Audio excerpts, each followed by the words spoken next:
Your phone buzzes at 3 a.m. Not an alarm. A text. A tail number, a departure time, and an address you don't recognize yet.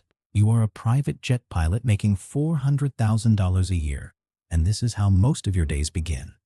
Not with a schedule, with a message. You sit up in a hotel room that isn't yours, in a city you flew into 11 hours ago.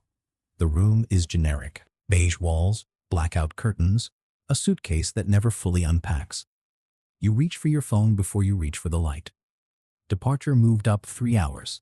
Client wants wheels up by 6. Can you make it? You can always make it. That's the job. Your uniform is already pressed and hanging on the back of the bathroom door, because you learned years ago never to unpack it fully. Your flight bag sits by the exit, headset coiled on top, passport tucked into the front pocket where you can find it without looking. You've done this so many times your hands move before your brain fully wakes up. Shower. Uniform. Coffee you'll drink lukewarm in a crew car. You are downstairs in 18 minutes. Everyone thinks they know what this life looks like. Sunglasses. Tarmac. A rotation of 5-star hotels and skyline views. Champagne on the way to Aspen. A life that looks, from the outside, like the reward at the end of hard work. Not the hard work itself. People imagine you lounging in first class, except it's better, because there's no first class. There's just you and the plane and whoever is paying for both. What does that life actually feel like when the tarmac lights turn off and it's just you and a checklist at 4 in the morning? The reality starts with the number. $400,000 sounds like freedom until you break it down. Base salary for a captain flying a mid-sized jet like a Citation X or a Gulfstream G450 typically runs between $150,000 and $200,000. The rest, the number that gets people's attention, comes from per diem, overtime, and availability pay. You are not paid to fly. You are paid to be ready to fly at any hour on short notice for owners who do not think in your time zone. Your contract likely includes a duty day cap of 14 hours. Federal regulations require 10 hours of rest between duty periods. But rest and sleep are not the same thing. You can be resting in a hotel room while your body insists it's still 2 p.m. back home. Jet lag stacking on jet lag until your circadian rhythm gives up trying to negotiate.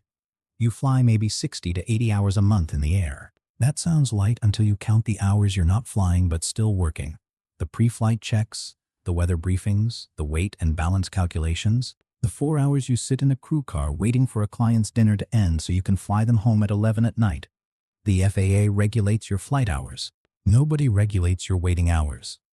Here is a detail almost nobody outside the industry knows.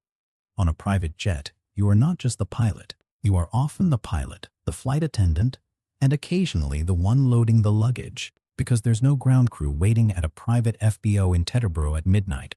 You wipe down the leather seats before the client arrives.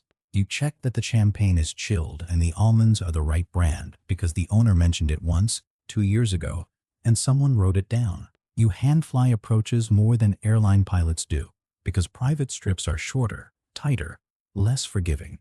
Your margin for error is smaller. Your name is the only name on that flight plan. Type ratings matter enormously here, and they are not cheap. A single type rating on an aircraft like a Gulfstream can cost between $15,000 and $30,000, and most captains hold ratings on 2 or 3 different airframes. Some owners pay for this training. Some pilots pay out of pocket to stay competitive for better contracts.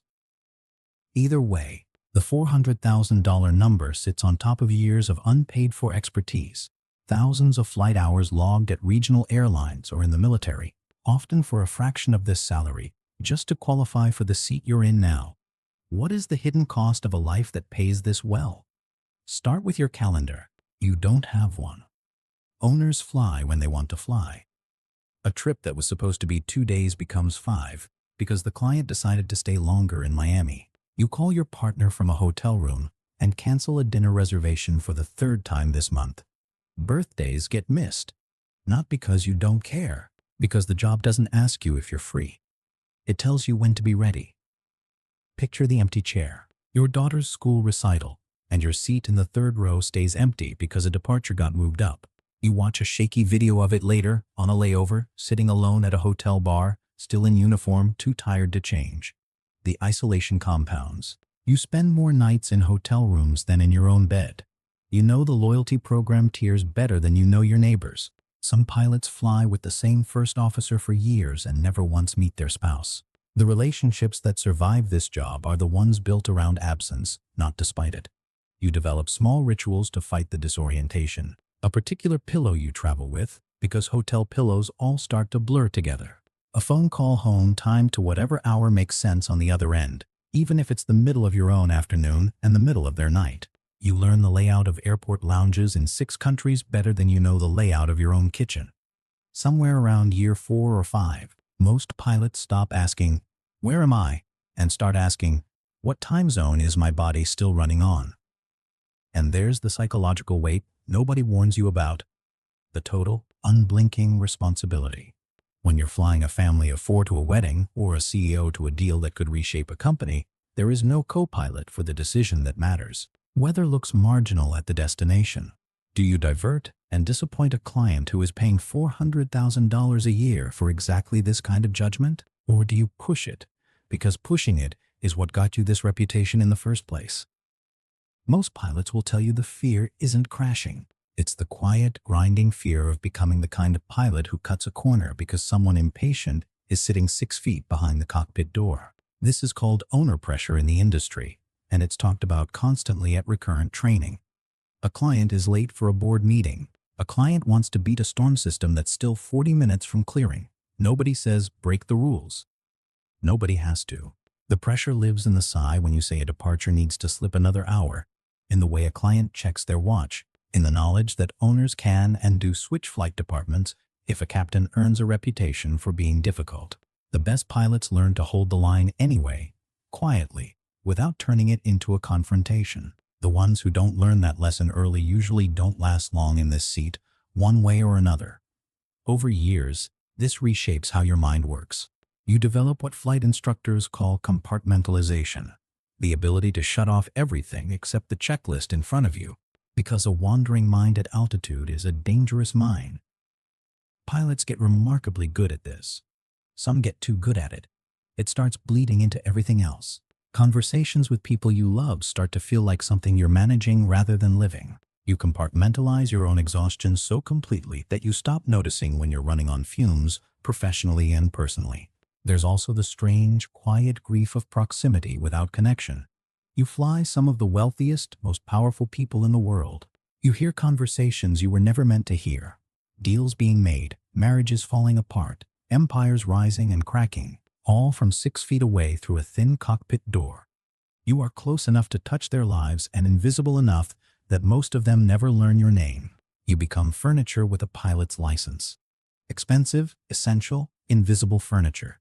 Some captains fly the same family for a decade. You watch their kids grow up in the cabin behind you, from car seats to college move-in flights. You remember which one gets airsick over turbulence and which one always asks to see the cockpit. And still, at the holiday party, you're introduced as "our pilot," first name only, if you're introduced at all. It isn't cruelty. It's just the shape of the arrangement. You are trusted completely with their lives and kept at a careful, permanent distance from their world. Does the money make up for it? For some pilots, yes, completely.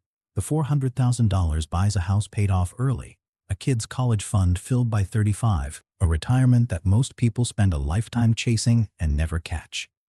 For others, the money becomes a kind of anesthesia, something that numbs the question of whether this is actually the life they wanted or just the life that paid the most for the skill they happen to have. Ask most captains why they stay, and the answer rarely starts with the salary. It starts with the takeoff roll, the specific moment the wheels leave the runway and 40 tons of aircraft becomes, briefly, weightless and yours. It starts with sunrise seen from 41,000 feet, above the weather, above the noise, in a silence that very few people on Earth ever get to experience. That feeling is real.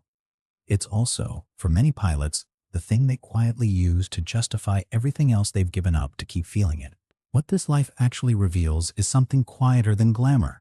It reveals what you're willing to trade for mastery and money at the same time. Total control in the cockpit and total surrender everywhere else. Your calendar, your sleep, your presence in the lives of people who love you. It's a life built entirely around being ready. Ready for the text. Ready for the weather. ready to be wherever someone else needs you to be the moment they decide they need it. Your phone buzzes at 3 a.m., and somewhere underneath the exhaustion, a part of you that chose this life, that keeps choosing it every single time, reaches for it anyway. Keep growing and glowing. Bye.